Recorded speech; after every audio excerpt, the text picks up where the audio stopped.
Ang mayor naman natin ay si Johnny Bocas, number 3 sa balota.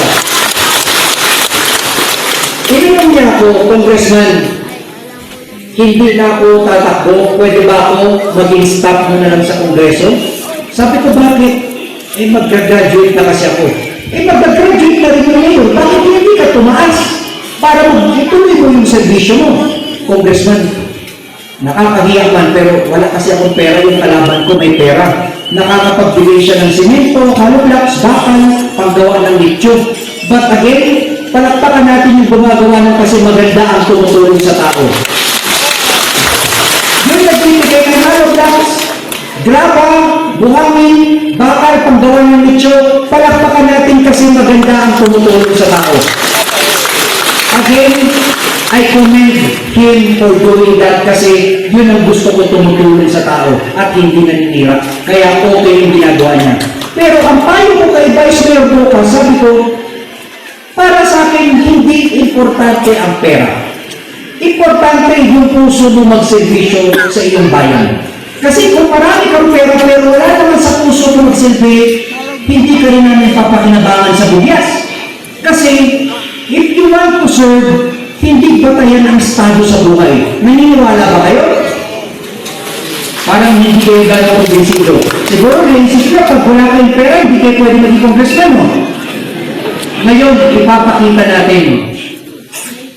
Saan ba yung mayor natin? Ito na.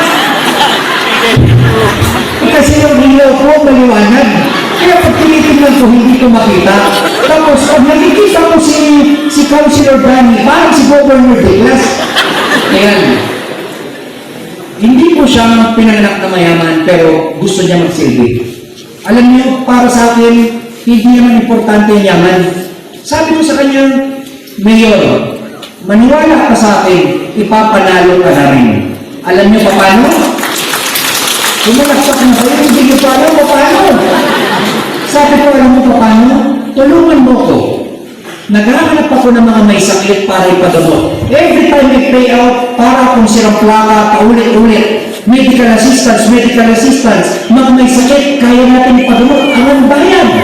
Every time I pay out. Pero kahit pa paano, konti pa rin yung nare-reach out natin. Hanggang sa pumunta naman sa mga barangay kapitan. Sabi ko, Kap, hanapin niyo may sakit, ipagamot natin. Kaya nung nakausap ko si Vice Mayor, soon to be Mayor, Johnny Bocas, sabi ko, tulungan mo ko, maghanap ka na may sakit, ipagamot natin sila. Ayun, ilan na po ba napagamot mo may sakit? 22 na sir. 22 na, nagsimula pa lang kami noong October, nung pinapay ko siya. Kasi bakit? Sabi ko, hindi importante ang pera. Kung ang kalaban natin, gumagawa siya ng paraan para mailibin na maayos yung patay, ikaw naman yung mga mamamatay, binubuhay mo. Di ba parehas maganda? Parehas maganda. Parehas tumutulong. Yung isa may pera panglagay ng panglibing sa patay. Yung isa naman walang pera, naghahatid ng mga may sakit, yung mamamatay, binubuhay niya. Ngayon mga kailan, sabihin niyo sa akin, may diferensya ba kung mahirap ka, mayaman ka? Parehas nakatulong. Yung isa nakatulong, panibing yung patay, yung isa nakatulong, buhay yung mamamatay.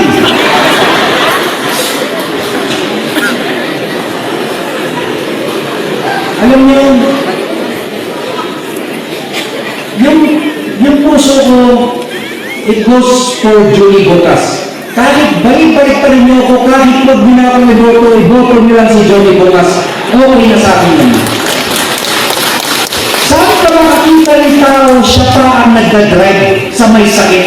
Ipinapasyal ko niya sa luneta. Ipinapasyal ko niya. Saan ka makakita ng dalawang klaseng taong magsilbi? Awan siyang pera. Ang paggasolina niya, kalahati ang nagbabayad si Governor Douglas. Ang pag-tollgate niya, kalahati ang nagbabayad ako.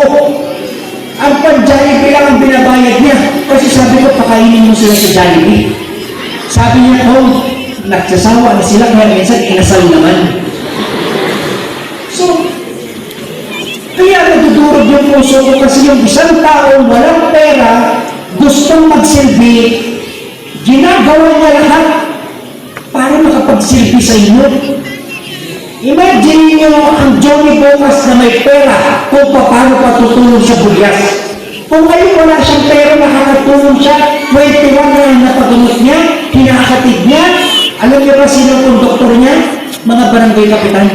Sabi ko, magkano kung nakasweldo mo kay ka? Wala, pinapakain ko lang din ng Jollibee. Yung mga pasyente, pinapatulong. Saan niyo pinapatulong? Nung una hotel pero ngayon may Jerusalem Hotel, yung malapit sa Heart Center. Mas mahal. Ayan. Again, ang gusto ko lang sabihin sa inyo, mga kaibigan, kaya ko sinasabi, kahit huwag nyo na akong botosan, ibotos nyo na si Johnny Bocas. Bakit? Kasi ang ko ang bugyas mapunta sa maling tao. Pinakamahirap sa buhay ang pagsisi. Alam niyo, pinagdaanan ko na yan. Hanggang ngayon, ang pagsisisi ko, sobra-sobra, hindi ko na mababalik. Wala akong magawa. Maria Rivera.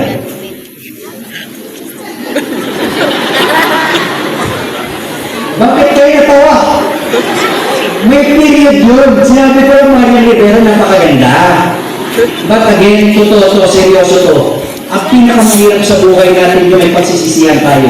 Kaya ako, sinasabi nila, Congressman, bakit mo binibigay ang sweldo mo? E paano ka? Yun ang sinasabi nila. Pero sa akin, isang beses lang ako dadaan sa buhay na to. Hindi na mauulit ito. Kapag naging congressman ako ngayon, hindi na mauulit ito. Kapag nabuhay ako ngayon ng matay ako, hindi na mauulit ito. Kaya hanggat nandito ako sa kongreso, lahat ibinibigay ko sa media. Lahat ibinibigay ko sa inyo. Kaya sana, kung nararamdaman niyo kung mahal ko kayo, sana maisip niyo na hindi ko kayo ipapahamak. Sana maisip niyo na kaya ko sinasabi na iboto si Johnny Bocas kahit huwag na lang si Congressman Yap dahil alam ko mas magiging maayos ang bugyas kapag si Johnny Bocas ang naging mayor. Yun po yung pagkakalam ko. Ngayon, dahil inendorso ko sa inyo si Johnny Bocas, kapag siya ay naging mayor, sabihin niyo sa akin pag siya ay hindi nagtrabaho, ako ay magre-resign sa pagka-congressman. Sabihin niyo sa akin kung siya ay magnanakaw, ako ang magbabalik ng ninakaw niya. Dahil naniniwala ako kay Johnny Bocas, anong nanakawin niya? Kalahati ng gasolina, binayaran ni Governor, kalahati ng Colgate, binayaran ko, yung hotel, nagsishare din ako.